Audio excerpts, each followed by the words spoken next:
มาแต่ตลาดพี่น้องไปตลาดมันได้ของซื้อมามันซื้อสมมา2ห่อเท่าไหร่เฮ้ยนี่ใส่เห็ดดอกใหญ่ๆอยู่ใส่ไปได้ด่าแล้วนี่เราบอกเบิ่งเบิดไม่เท่าเอ้าเจ้าเป็นคนใส่เจ้าคนมากับลูกที่จะเชียงไหม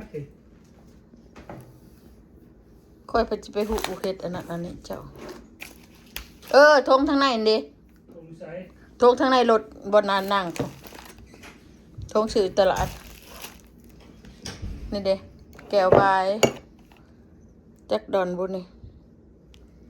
ก็นอนสิเยี่ยงให้เบิ่งให้แจ็คดอนพี่น้องนี่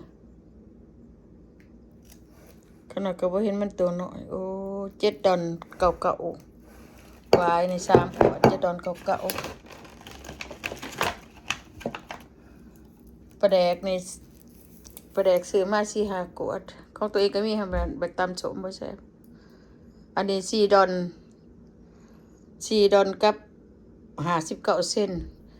ซื้อมา5 ขวดแก้วดำๆนี่5 ขวดแล้วของไม้วิรมพรนี่2 ขวดมีผักอันสะระแหน่ค่อยนี่หน่อไม้อันนี้อันนึง3 ดอน4 ดอน3 ดอนปลายซื้อหน่อไม้วันนี้เป็นกระป๋องแพงโพดซื้อแบบนี้ก็โอเคอยู่ก็แกงได้อยู่ก็แซ่บกัน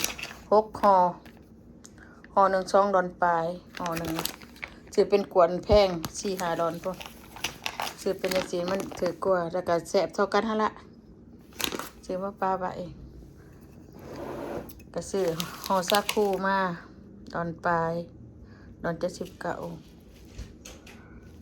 เอาไว้อันเฮ็ดซาคูยัดใส่จะน้อยจังสิยัดจะเฮ็ดซาคูยัดใส่แล้วก็เฮ็ดนี่ห่อหนึ่งดอนปลายอยู่โดดอีหน้าทางหน้าเลยมีหลายอย่างแล้วอยู่หั่นน่ะบอกว่าเบิ่งเบิดระบบเบิดแล้วเบิ่งไปทางหลังนี่เครื่อง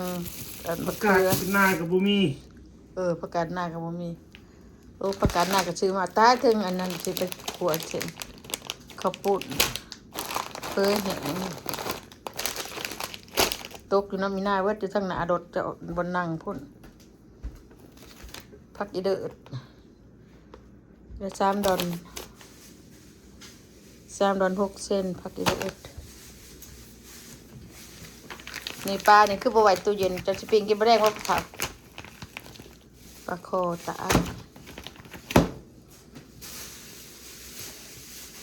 มื้ออื่นมันดุกจะสิได้มาชมพักกันหน้าข่อยเน่าเลยซื้อหมากอันนี้มานี่ก็5 ดอน5 เซนพ่อเฒ่ากาแฟแล้วก็ซื้อแบบวัน4 in 1มะม่วงอันนี้มะม่วงชุบข้าวต้นมันแพงพี่น้องดิขนอยจะอักดิ7 ดอนนะ2 หน่วยนะพ่อเฒ่านี่นะของซื้อมาหมดนี้นะพี่น้องเต็มเงินนี่ผักสะระแหน่ผักอีเดือดน้ำซอสอันนี้เท่าไร7 ดอนว่า8 ดอน8 ดอนย่างของทงหนึ่งน้ำดูกสาวปุ๊ว้าวทงหนึ่งแน่ชื่ออยู่ตลาดอันนั้นเด้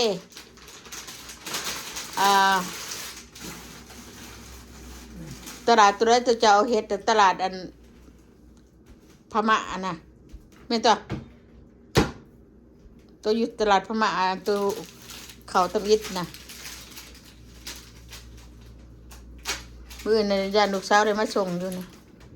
พอมีพักกันนะบ่แม่นเขาซื้ออยู่วันตลาดหันจีนก็กาด้านะมันอยู่ทุ่งเดียวกันนะมีผักกาดหน้าแล้วก็มีอย่างแน่ปลาทูถุงนึงอยู่น้ำมีดาโดดเอล่ะพวกปลาทูถุงหนึ่งแล้วก็ผักกาดหน้าชื่อปลาชิมพัดมีกินใช่ไหมเอามาได้ถุงหนึ่งปลาทูเขาซื้ออยู่ตลาดอีกถุงหนึ่งวะอีกถุงหนึ่งจะชื่อทานประมาณตัวนั้นอันทานนั้นโคเรียนดิถุงตัวอยู่โคเรียนนะจะว่าเราเข้ามาเลยนี่นะ อยู่น้ำอีดานะ เพราะมันหนาวพ่อแม่พี่น้องมันนี่โอ้ มั ย น ฝุ่นลมหนาว ทั้งลมทั้งผลอยู่ทางบ้านลูกสาวนะเอาบ้านทางนี้บ่มีแหละจ้างปาง ฝ่ายแจกการปาง ผาแจงจ้างปางมักม่วงอันนี้มันชุกค่าต้นขนาดอยากก็น่าจะซื้อเอาห่านอีพม่าตัวนี้จะมันขายแสดงเขาไปทำอะอันนี้หน่วยผ้า1 3 ดอนปลายนะแต่ก็คืออยากมันชุกค่าต้นแพงได้เขามาชุกโบมันบ่แพงเนาะสาวเนาะชุกโบมันเขาจะขายหน่วย1บ่ฮอดดอน อันนี้ตีอยากกินแล้วก็ได้ซื้อมาซะพงมะขามนี่ดอนปลายได้นี่พงมะขามนี่มะขามอ่อน 4 ดอน 5 ดอน ขี้เด็กบ่เป็นมีเท่านี้ปลากับขี้เด็กกันเอาเขาไว้แล้วมันเป็นของตู้แข็งคุยตู้เย็นเอาเขาไว้แล้วเนาะ อืม เบิดเท่าไรเท้าจำนวน โอ้โห ตู้นี้ได้บ่ฮู้ เจ้าของเองผู้จ่าย กระโดดจ่ายเบิด300ปลาย300ปลายพระเจ้ายังเดือเงิน20 ดอน30บาทเฮือน370เบิดไปบ่แม่น350นี่แหละเพราะว่า70เขาใช้น้ำมันรถในเด้เนาะแม่นแล้วเขาใช้น้ำมันรถแน่ยังเดือมา30 ดอนเดี๋ยวนี้มันหลังรถอีก5 ดอนยังเหลือ25 ดอนติดตัวคักบ่เนาะสาวเนาะคันได้ไปแต่มันเบิดหลายพี่น้องเอ้ยได้ไก่2ตัวไก่หยาบนะไก่หยาบ2ตัวแล้วก็ปลาทูแปร2ตัวปลานิ่นตัวหนึ่งแล้วก็ ปลาคอแตกนี่ ปลาคอแต้หนึ่งปลาคอแห้งแล้วก็เฮ็ดฮอดค้อนขวางนี่แหละบ่ยังอยู่น้ำลูกสาวคือตัวนั้นเบิด40กว่าดอนได้ตัวนั้นเฒ่าทกนั่นน่ะ อืม ขึ้นกระหอนโคกระหันโคเรียนนะเบิด40กว่าดอนบ่ได้หาพงอันนี้ก็เป็นนัวเจนี่ก็ซื้อมานี่เป็นนัวไก่นี่8 ดอนปลายนี่ราคานี่บ่เกี่ยว8 ดอนปลายมันก็เบิดไปจักสิละ400 500ก็ได้ มีหยัง บ่มีหยังพี่น้องเอ้ยแต่ว่า เครื่องแกงเครื่องมันแพงอันหนึงในตะกี้บ่ฮอดดอนเดี๋ยวนี้มันน่ะกลายดอนกลาย2-3 ดอนบ่ แตกแกง บ่เฮ็ดจังนั้นเขาก็บ่ได้กินนะเขาบ่เอาจักสันบ่เฮ็ดจักสันก็ขายบ่ได้เนาะตีเขาแล้วเฮ้ยของมัน